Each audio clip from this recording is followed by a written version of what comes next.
Hey y'all, I'm back. Sorry about that. So much technology pulling on my body, pulling out all these allergies and their zeal to be a cannibal.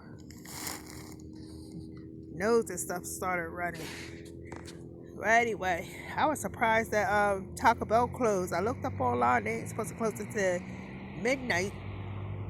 CVS was supposed to be closed at 9, but they stayed open, and they say they stay open until 10 tonight.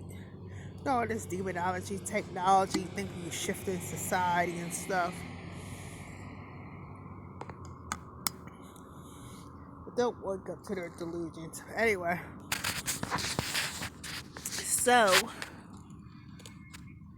I don't know if this will help anybody, but hopefully it will. All these people who be transmitting pain, so you have undue pain, really in response to nothing but a signal. Nothing about you, nothing about your body, just like this tooth. Atlanta was being a cannibal and took the corner of my tooth.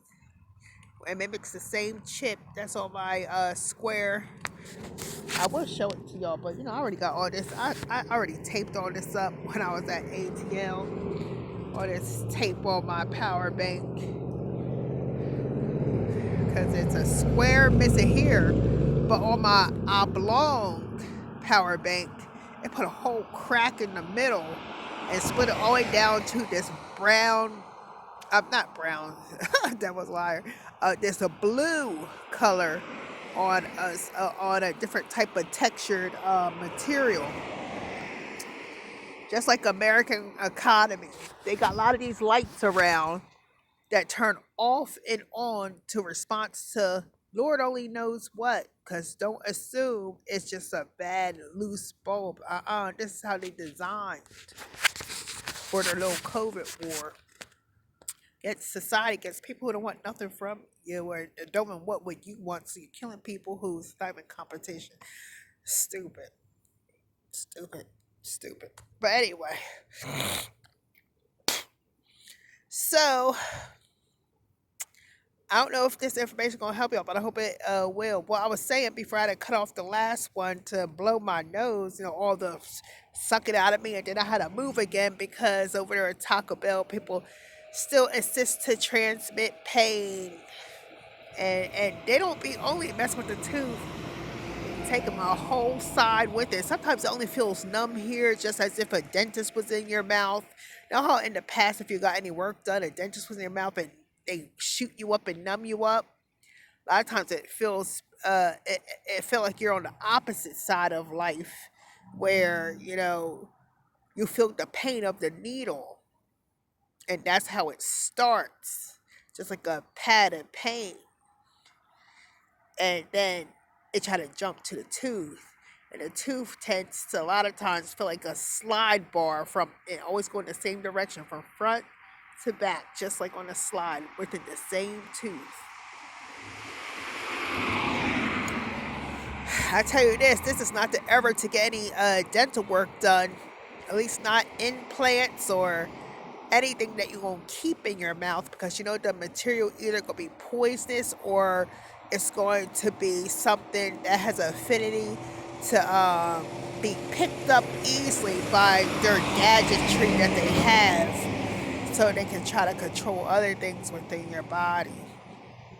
So if I end up get too much trouble in this tooth, I'm not gonna get a filling. I'm just gonna have it taken out. Because they feed it off of me like a cannibal from that slave diet when I was forced to be a slave in that concentration camp 11 years ago. For 2 years, start 11 years ago. So my Achilles tendon was itching again too, and the bottom of my feet hurt so bad. All the chemicals being, the chemicals being sucked out. They probably assumed that my whole body, I'm a fucking golem. Just because you're in a concentration camp, you're not my people. That's not my way of living. Don't think I ate all that food. It's in the healthcare field. They call that pica. What you fed me was pica. It's unfit to be counted as food. Therefore, it's toxic. I have toxins in my body, and guess what? And to show it's toxic, Um, I had all the whelps to prove it. Oh, they're gonna call them beehives, but it was whelps, strips, whelps. Anyway,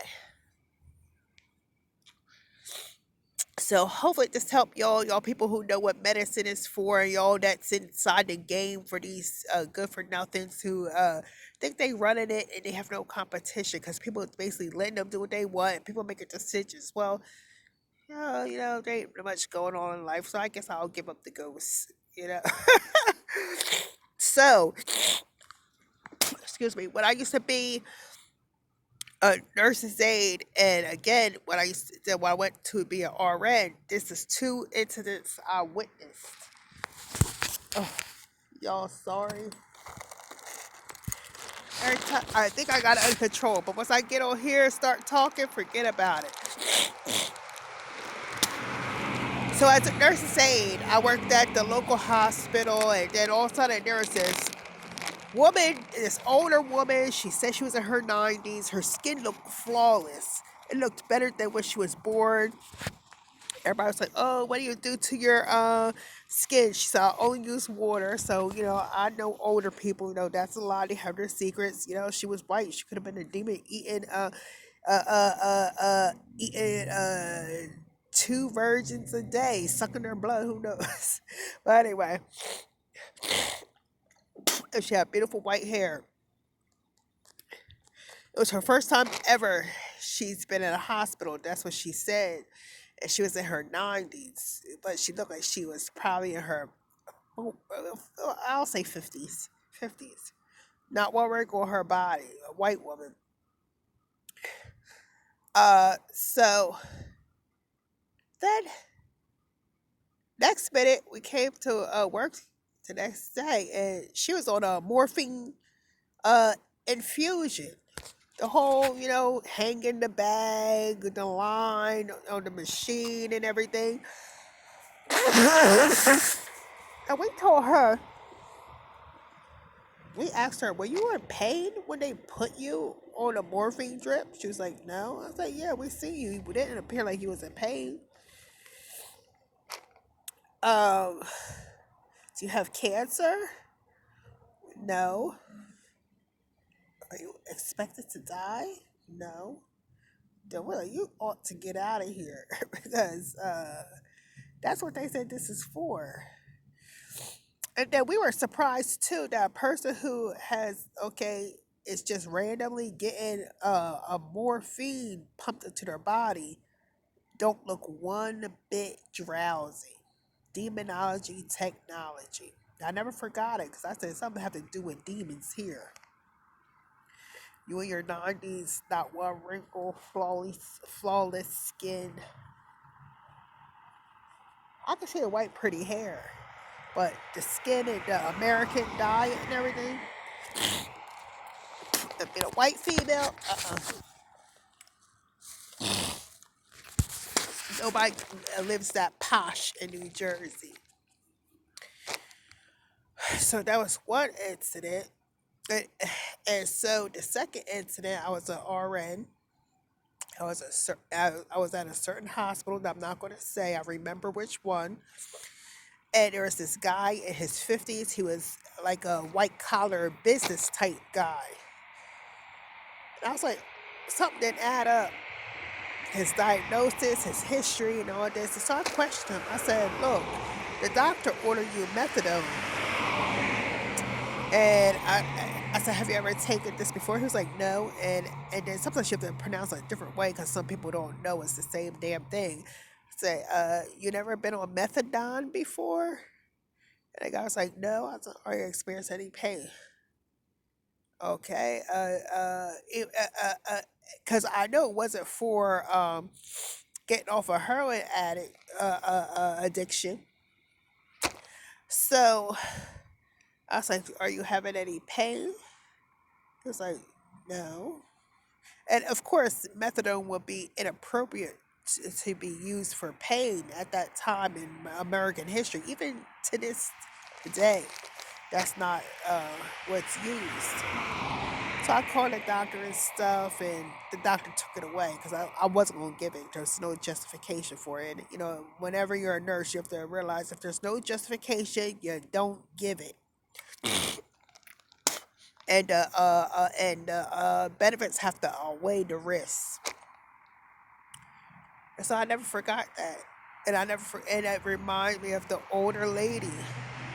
Just pump her full of morphine. And now that I was forced into a concentration camp, when you find out a lot of this medicine, like, hold up.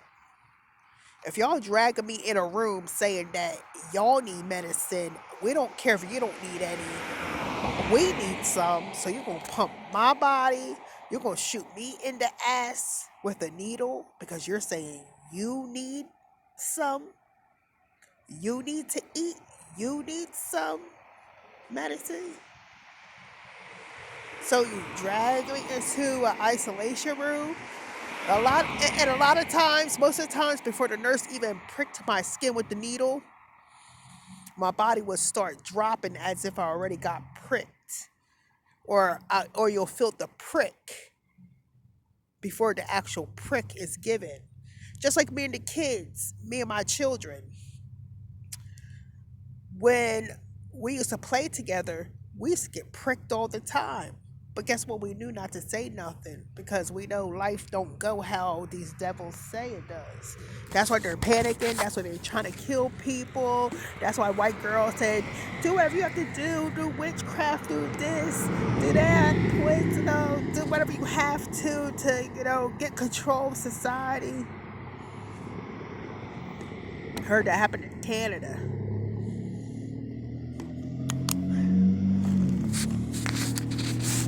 So y'all gotta be careful because you actually don't get high off of medicine. It's who's around you, what's gonna take effect. That's like on Constantine, because the devil was around and the guy was acting like he was obeying the laws of God. He would keep trying to drink alcohol, but every time the bottle would be empty. But then the devil made it look like on a film that he had drank on every single bottle he had drank, and he got so high he killed over and died. See, you can't be living a different reality even if it shows one thing on film. And I know this because everything is a spirit, and spirits overlap, spirits separate. Just like a car, it's not solid all the time. It can sublime. Because if something happens and people's realities are overlapping, or somebody took a different direction in life, poof, just like the magic dragon, poof, gone, as if never existed.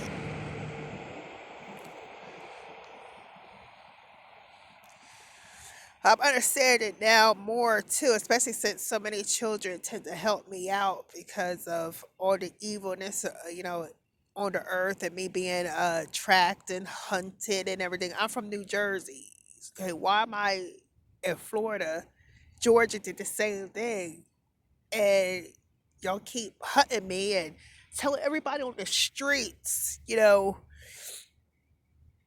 stories that you just anything you could think of to try to come approach me and play a role. No, hold up. This is my life. Nobody plays a role in my life but me. And if the Holy Spirit sends somebody to give me a word, then so be it.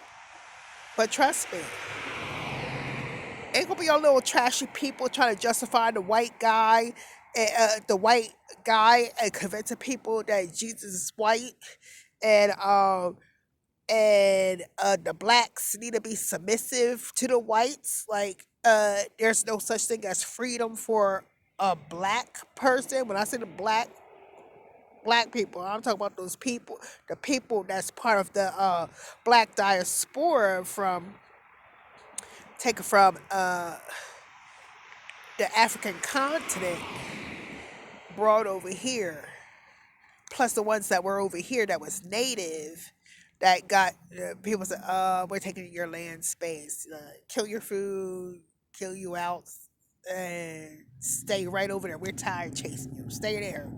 Come out there. We're gonna shoot you. I call reservations. I don't know, y'all. Just be careful. There's these people know what these meds are can alternatively be used for. Just like this is the most crazy thing. I left New Jersey in 2011 to go to. I was bouncing between Georgia and Florida. I needed a break. Needed to find God, which basically means time to yourself and enough wine in you. So you can lay it all on the line, you know. And while I was finding a different city to relocate to, because New Jersey wasn't gonna be it. Got to leave all those people who try to act like they're your family but aren't. Have to leave them behind. But anyway, you have to separate yourself from filth. You know, especially it's a ball and chain, and I know it's addictive to be around routines. Sometimes even if you're not around them, you might even see them like a handful of time out of the year. But sometimes you hang on for nieces or nephews while they're young and everything, hoping they get a chance to know God and do right. Excuse me, y'all. So, but anyway, forgot what I was saying. What was my main point? But let me get my black ass up off of here. I made the main points because life isn't how we're told how it runs in school. You know. At least I know when I went through nursing school, I knew it was fake. you know. So hold up, this shit is fake. But guess what? I knew American education was fake from kindergarten. But guess what you do? Pick through the litter and try to make a life for yourself until the Lord sends help.